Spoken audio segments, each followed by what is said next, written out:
Hello Virgo, and welcome to my channel Green Lion Goddess Tarot. This is your weekly reading. We're going to see what is coming in for you for the week.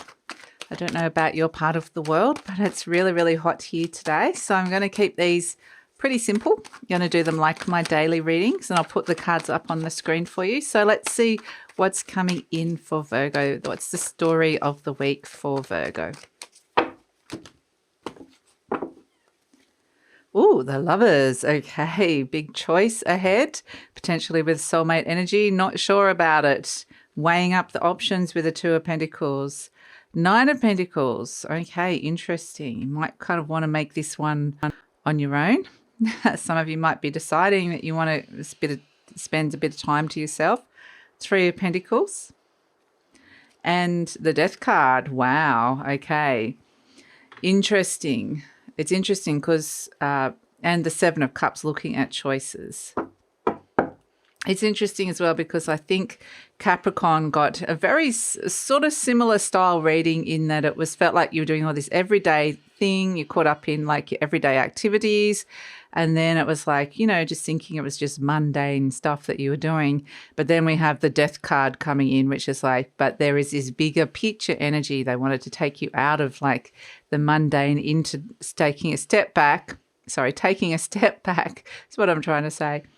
And look at the bigger picture of what's going on for you. And even though you can get caught up in some of the details of what needs to happen on the day-to-day basis, there's this, on a bigger picture energy, there is something that is transforming in your life, but it's just a slower moving energy. So this Death card is like an umbrella energy that's passing through your life at this moment. It's a energy that's greater than us. So definitely there is something big that is transforming. Perhaps this choice that you make, even though it might seem like, you know, just a normal old choice in life, perhaps it can have transformative effects coming through. When the Lovers card comes in, it is saying that there is a choice that lies ahead of you or between you and somebody else, around somebody, a soulmate energy perhaps. There's a cloud between these figures, so there might be a little bit of uncertainty or something isn't clear.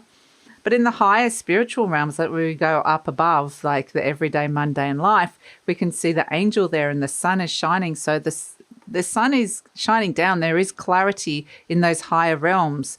And there is a sense that perhaps that this choice that's coming in is being blessed in some way, shape or form. So it might feel like just an ordinary little choice that you're making, but it could have huge consequences.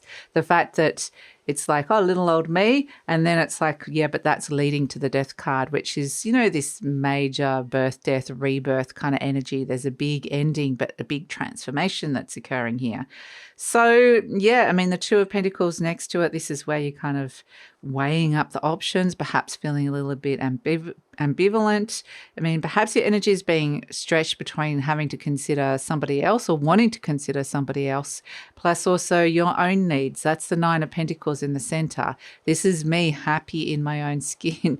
This is you where it's like, you know, happy, fancy free, pretty independent and self-sufficient. Do I need this other person or do I need, you know, it's like I want to be making this choice on my own terms.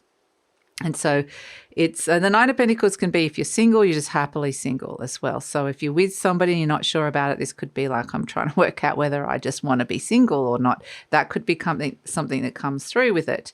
But I mean, it's navigating all these interesting energies because next to that we have the Three of Pentacles, which is a group energy of being very productive. So it's like, do I want to be working with these group energies or do I want to be working independently? Do I want to be, you know, considering the group energy and other people's expectations of me, or do I want to just have my time out and be fancy free like the Nine of Pentacles and just be happy in my own skin? So I do feel like, interestingly, like there's an autonomy to the choice that lies before you. And it actually could be a choice that could affect you, like with all these pentacles, the Two of Pentacles, the Nine of Pentacles, the Three of Pentacles. It really is, you know, where you're working out your value, what is valuable to you, how valuable you see, what is your self-worth in this situation at this moment in time. Because I feel like there's Yeah, something that it's kind of like my way or your way kind of thing.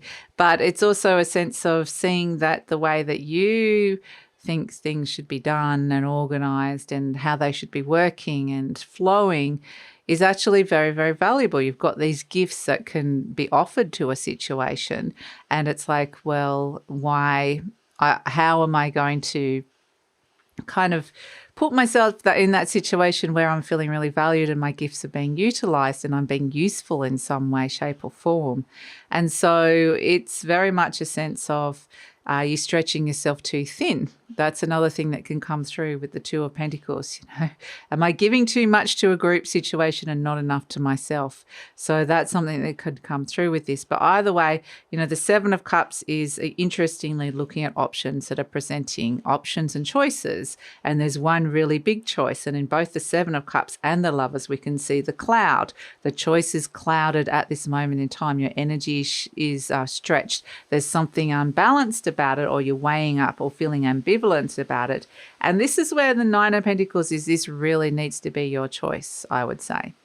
Really, really needs to be like this. This sense of autonomy is something really, really important with this. And this could have a big effect on your future when it comes to your material possessions, where it comes to financial freedom or autonomy within relationships or productivity if you're working with a group dynamic. So it's actually ultimately comes down to the choice is not necessarily clear right now, but you might have to actually be making this choice nonetheless. So it's like the best way to find the clarity is to find your own space, work out what's important to you, work out what's valuable to you, work out how you can really fit into a situation, or what skills and gifts and abilities, what's valuable about you, connect to your self-worth. And that's really going to help you make a potentially transformative choice, even though it might seem like a little choice. It could transform a relationship. It could transform a group dynamic at work. It could transform the direction of your finances.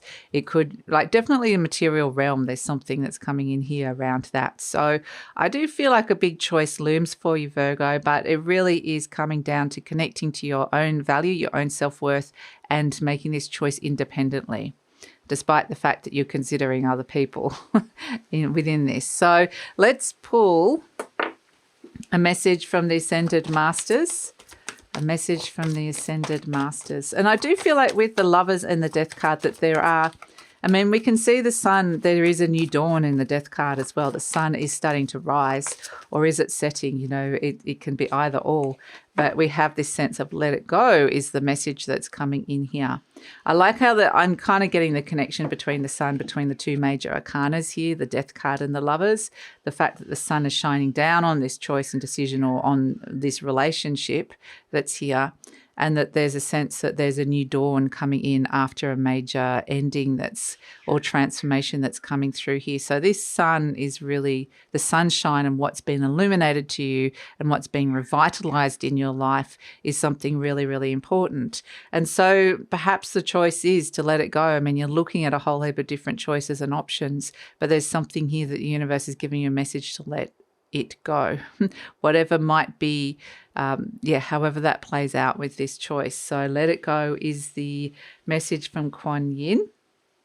So that's an important message to come through. Let's pull a message from the animal spirit guides and see what is coming through. A message for Virgo from the animals. Let's see what is coming in. Message for Virgo.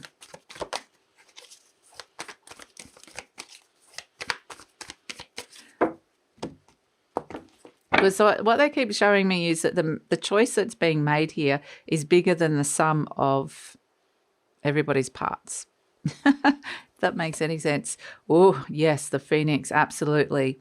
Phoenix and Death card, both of them very, very similar energies, dealing with things that birth, death, and rebirth, and allowing those things that need to transition and move on in your life, and that you need to let go, so that you can be like the firebird, the phoenix, and rise from the ashes. There's something rising from the ashes here, and it's like a kundalini rising with the phoenix energy. It's something, again, this represents spirit here. So It's interesting because it does feel like this is a very, very potent time for you.